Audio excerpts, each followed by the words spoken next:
श्री सीतारामचंद्राभ्या नमः। रामायण बालकांड 53 श्लोक 1 से 13। विश्वामित्र बोले, क्यों लाए हैं राम लक्ष्मण को जनकपुर? सत्यम शिवम सुंदरम श्री राम। श्रीमद् वाल्मीकि रामायण। श्री सहित दिनकर बंसभूषण काम बहु छवि सोहई। नव अंबुधर बरगात अंबर पीत सुर मन मोहई। मुकुटांग दादी विचित्र भूषण अंग अंगन ही प्रति सजे। अंभोज नयन विशाल उर्भुज धन्य नर निरखंती जे। जय श्री राम। आज राम कथा उस मोड़ पर आ रही है जहां राम लक्ष्मण का जनकपुर आना एक रहस्य नहीं, उद्देश्य बन जाता है। आइए सुनते हैं बालकांड सर्ग 53 श्लोक 1 से 13, जहां विश्वामित्र जी बताते हैं क्यों लाए हैं वे राम और लक्ष्मण को। पिछले भाग में हमने देखा कि वशिष्ठ जी ने राजा विश्वामित्र से राज्य व्यवस्था, प्रजा, सेना और राजधर्म पर संवाद किया। अब संवाद की यह अगली कड़ी राजा जनक और विश्वामित्र के बीच की है। आज का विषय सर्ग 53 श्लोक 1-13 भावार्थ एवं व्याख्या। विश्वामित्र जी जनक से कहते हैं, मैं अयोध्या से राम और लक्ष्मण को लेकर आया हूँ। वे शिव धनुष की बात करते हैं और कहते हैं कि राम को देख लेने के बाद धनुष पर प्रत्यंचा चढ़ाना कोई कठिन कार्य नहीं। जनक आश्चर्यचकित होते हैं और कहते हैं, यह तो दैविक शक्ति का कार्य है, अनेक राजा असफल हो चुके हैं। आज की सीख, योग्यता, विनम्रता और गुरु की दृष्टि तीनों मिले तो असंभव भी संभव हो जाता है। 53 सर्ग। कामधेनु की सहायता से उत्तम अन्नपान द्वारा सेना से तृप्त हुए विश्वामित्र का वशिष्ठ से उनकी कामधेनु को मांगना और उनका देने से अस्वीकार करना। एव मुक्ता वसिष्ठेन शबला शत्रुसूदन विद्धे कामधुक कामान यस्य यस्यप्सितन यथा एक। शत्रुसूदन। महर्षि वशिष्ठ के ऐसा कहने पर चितकबरे रंग की उस कामधेनु ने जिसकी जैसी इच्छा थी उसके लिए वैसी ही सामग्री जुटा दी। एक इक्षुन मधुस तथा लाजान मैरेयांश वरास्वान पानानी चमहार हानि भक्ष्यांशोच्चावचांपी दो। इक मधु, लावा, मैरे, श्रेष्ठ आसव, पानक रस आदि नाना प्रकार के बहुमूल्य भक्ष्य पदार्थ प्रस्तुत कर दिए दो। उष्णाड्यस्योदंस्यात्र राशियः पर्वतोपमा मृष्टान्न नानी सुपांश दधिकुल्यास्तथैव च तीन। गरम गरम भात के पर्वत के सदृश ढेर लग गए। मिष्टान्न, खीर और दाल भी तैयार हो गई। दूध, दही और घी की तो नहरें बह चली तीन। नाना स्वादुरसाना च खांडवाना तथैव च भोजनानी सुपूर्णानी गौड़ानी च सहस्रशः चार।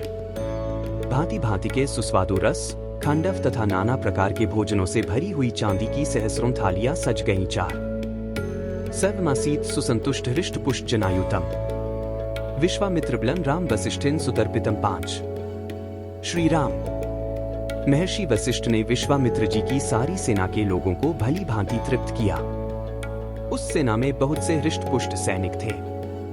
उन सबको वह दिव्य भोजन पाकर बड़ा संतोष हुआ। 5। विश्वामित्रो ही राजर्षिर हृष्ट पुष्ट स्तदावत सांतः पुरवरो राजा सब्राह्मण पुरोहितः 6। राजर्षि विश्वामित्र भी उस समय अंतःपुर की रानियों, ब्राह्मणों और पुरोहितों के साथ बहुत ही हृष्ट पुष्ट हो गए। 6। सामात्यो मंत्र स्थितः सभृत्यः पूजितस्तदा युक्तः परमहर्षेण वसिष्ठमिदं ब्रवीत 7। अमात्य, मंत्री और भृत्यों सहित पूजित हो वे बहुत प्रसन्न हुए और वशिष्ठ जी से इस प्रकार बोले, पूजितोहं त्वया ब्रह्मन् पूजार्हेण सुसत्कृतः श्रूयतां भिधास्यामि वाक्यं वाक्य विशारद 8। ब्राह्मण, आप स्वयं मेरे पूजनीय हैं तो भी आपने मेरा पूजन किया, भली भांति स्वागत सत्कार किया, बातचीत करने में कुशल महर्षि। अब मैं एक बात कहता हूं, उसे सुनिए। 8। गवा शतसहस्रेण दीयता शबला मम रत्न ही भगवन ने तद रत्नहारी च पार्थिवः 9 तस्मान में शबला देहि ममैषा धर्मतो द्विज। भगवन, आप मुझसे 1 लाख गौएं लेकर यह चितकबरी गाय मुझे दे दीजिए, क्योंकि यह गौ रत्न रूप है और रत्न लेने का अधिकारी राजा होता है। ब्राह्मण, मेरे इस कथन पर ध्यान देकर मुझे यह शबला गौ दे दीजिए, क्योंकि यह धर्मतः मेरी ही वस्तु है। 9.5। एव मुक्तस्तु भगवान वसिष्ठो मुनिपुंगवः 10। विश्वामित्रेण धर्मात्मा प्रत्युवाच महीपतिम् विश्वामित्र के ऐसा कहने पर धर्मात्मा मुनिवर भगवान वशिष्ठ राजा को उत्तर देते हुए बोले, 10.5। नाह शतसहस्रेण नापि कोटिष्टैर्गवां 11 राजन दास्यामि शबला राशि भी रजतस्य वा न परित्याग मर्हेयण मत्सकाशाद्रिंदम 12। शत्रुओं का दमन करने वाले नरेश्वर। मैं 1 लाख या 100 करोड़ अथवा चांदी के ढेर लेकर भी बदले में इस शबला गौ को नहीं दूंगा। यह मेरे पास से अलग होने योग्य नहीं है। 12 शाश्वती शबला मह्यम कीर्तिरात्मवतो यथा अस्या हव्यम च कव्यम च प्राणयात्रा तथैव च 13 जैसे मनस्वी पुरुष की अक्षय कीर्ति कभी उससे अलग नहीं रह सकती, उसी प्रकार यह सदा मेरे साथ संबंध रखने वाली शबला गौ मुझसे पृथक नहीं रह सकती। मेरा हव्य कव्य और जीवन निर्वाह इसी पर निर्भर है। 13 कल हम जानेंगे बालकांड सर्ग 53 श्लोक 14 से 25, जहां राजा जनक बताते हैं शिव धनुष का इतिहास और राम को लेकर उनकी आशा और संशय दोनों प्रकट होते हैं।